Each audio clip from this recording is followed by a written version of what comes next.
Então vamos lá, vamos implementar nosso código quando o request.method for igual a get.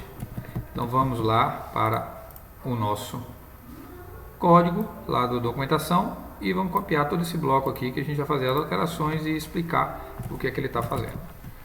Então vamos lá, substituam aqui esse objeto data, cola, e aqui nós vamos explicar.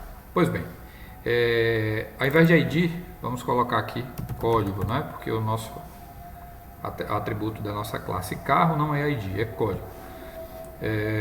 Então vamos lá, ele está dizendo que a variável código é igual a, ele está fazendo aqui, né? Ele está convertendo, né? Uma string, esse int.tryPass, ele vai pegar essa string e vai tentar fazer uma conversão para um inteiro. Tá? Então aqui ele está request.url. Pronto. Eu falei, né, quando a gente recebe uma requisição, a gente recebe um objeto request, e esse objeto request tem uma série de atributos. Né? A gente viu o method, mas tem um outro atributo que é o URL. Tá? Então a gente passa, vocês viram lá, a gente fez a explicação, né, que uma requisição ele precisa de um RI, não é isso? Que é um URL e mais algumas informações, que pode ser ali um nome de um carro, que pode ser um código de um carro, enfim.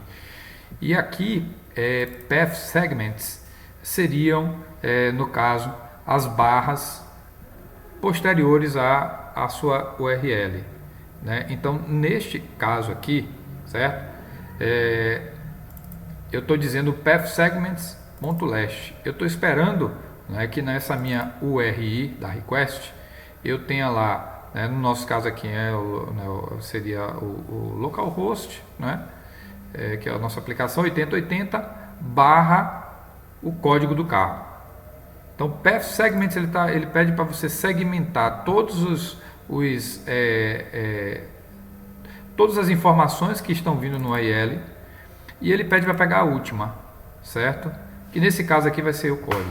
A gente vai explicar um pouco mais, eu volto a esse ponto aqui, né, quando a gente estiver mais à frente explicando a requisição.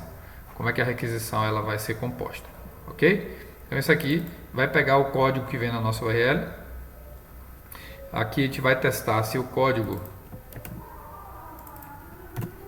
ele é diferente de nulo, lembrando que o get é o método que busca, né, ou um carro ou a lista de carros, certo? Quando a gente passar um código ou quando a gente passar um nome, ele vai retornar um carro. Quando a gente não passar nada, ele vai retornar a lista de carros. Então vamos lá, então eu estou perguntando aqui se o código é nulo, né? Se o código for nulo, ou seja, eu não estou passando nenhum filtro. Quando eu não passo nenhum código, significa que eu quero a lista de carros na íntegra.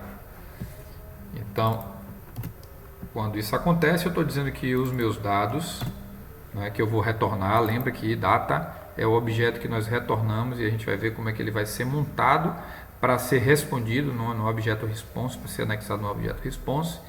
Então estou dizendo que data é igual à lista de carro, né, a lista de carros, o carros DB.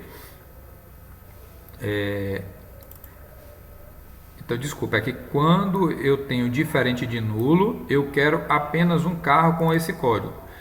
Então meu data vai ser a minha lista de carros. Esse método firstWhere ele está dizendo o seguinte: retorne a primeira ocorrência. Aqui vamos substituir hero por carro. Ele quer saber qual é a primeira ocorrência de carro que tenha o código. Opa, vamos lá. O que houve aqui? First where carro DB é uma lista de carro.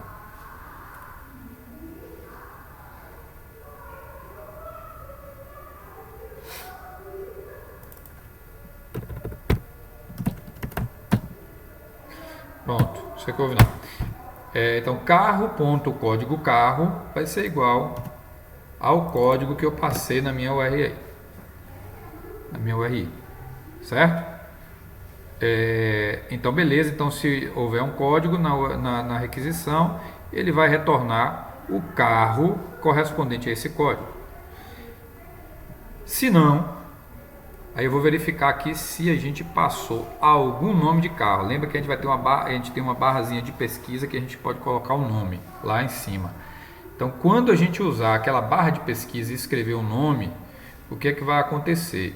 Eu vou escrever na minha URL, na minha URI, um parâmetro que seria, né, o nome do carro. Então aqui a gente vai colocar nome carro, certo? Então eu vou pegar aqui, ó, request URL query parameters. Então pegue da sua URL, né, o valor, né, correspondente ao parâmetro nome carro. E mais uma vez a gente vai falar, vai voltar isso aqui quando a gente compuser a requisição, certo? Então pronto, então aqui eu vou pegar o prefixo que a gente passou na URL e agora eu vou fazer, a gente já viu isso aqui, eu vou setar que a minha variável ela não é, né, sensível ao caso, né, ou seja, tanto faz maiúscula quanto minúscula. E aqui eu vou alterar, ao invés de HeroesDB, vai ser CarroDB.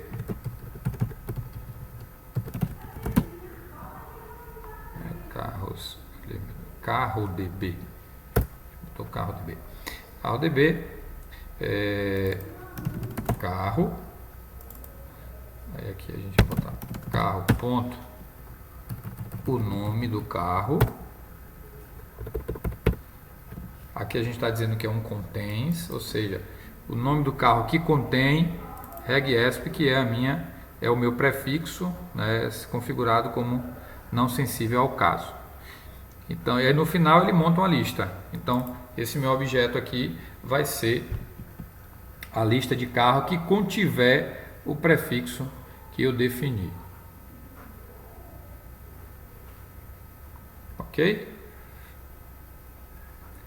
Aqui vai ser o seguinte, né? Se eu não passar nenhuma URL na minha requisição, se eu não passar nenhum parâmetro de pesquisa com o nome do carro, ele vai retornar a lista inteira. Por quê? Porque ele vai entrar ele vai verificar, tem um código? Né? Não. Então ele vem para o else. Aí ele vai verificar a string. Essa string aqui, ela foi digitada na minha URL, ela foi encaminhada na minha requisição. Se ela não for, isso aqui vai ser nulo.